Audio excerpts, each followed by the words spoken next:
Hello, I'm Orlando. This past month, I've been fortunate enough to throw myself quite literally headfirst into life over here in Japan. Now, as I've learned the hard way, unfortunately, whatever you throw up must necessarily come back down again. And it won't always land quite so neatly in the bucket as one might hope.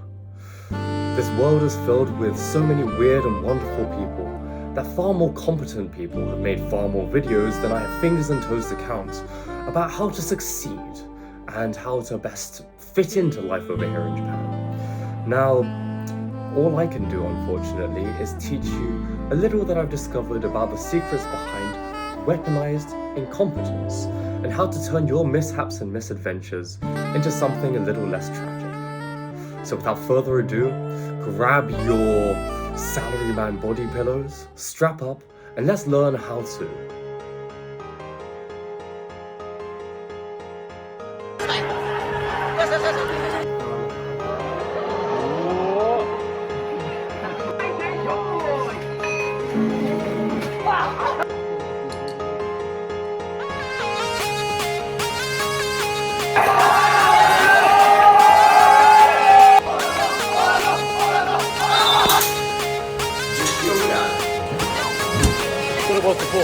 That's mad strong, isn't it?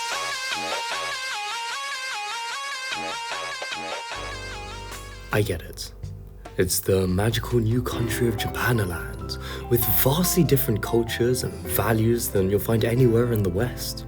Hell, having spent the past 2 weeks essentially studying the differences between how outlooks vary between these two worlds, I really get it. But, as they say, when in Rome, throw up like the Romans do.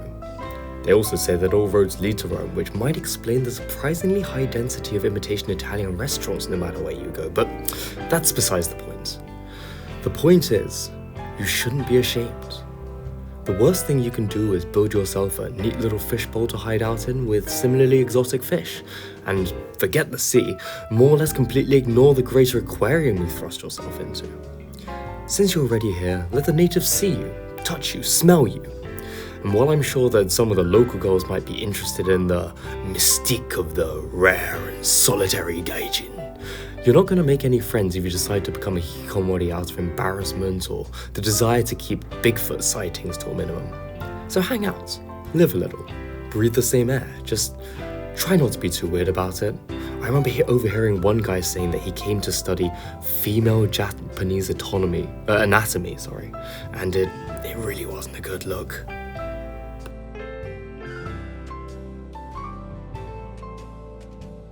While it's true that a lot of the Japanese people are generally very shy, at least before the flammable water makes an appearance, that isn't any excuse not to put yourself out there.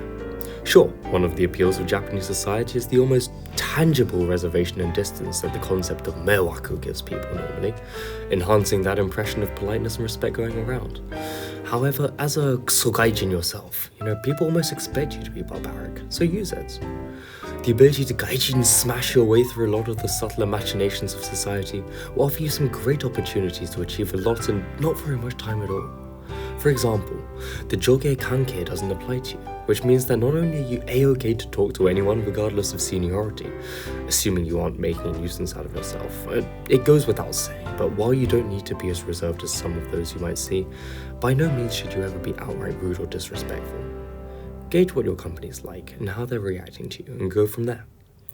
Having said this, from my experience at least, the most important thing you can try and take away from your intimate exposure to the locals is the gambaru spirit. Often, the process far outweighs the result, which is a far cry from the perfectionism demanded by the West. That is to say, if you try your best but you don't succeed, then you might not get what you want, but you'll get what you need. And that, in this case, would be their respect.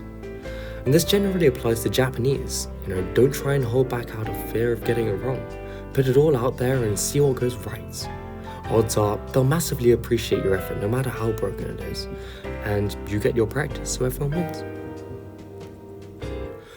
Now this is the stage where I'd continue my 5 stages of grief or Kubler-Ross method style advice where I'd pedantically to go over the next 3 steps. Steps D, stage 4, and the final stage, where I'll teach you to let people teach you, let people like you, and let people help you.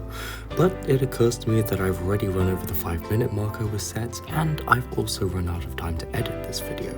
So instead, I'm going to wrap up here and say simply, I did a terrible job of staying to my earlier plan describing how to fall over more successfully.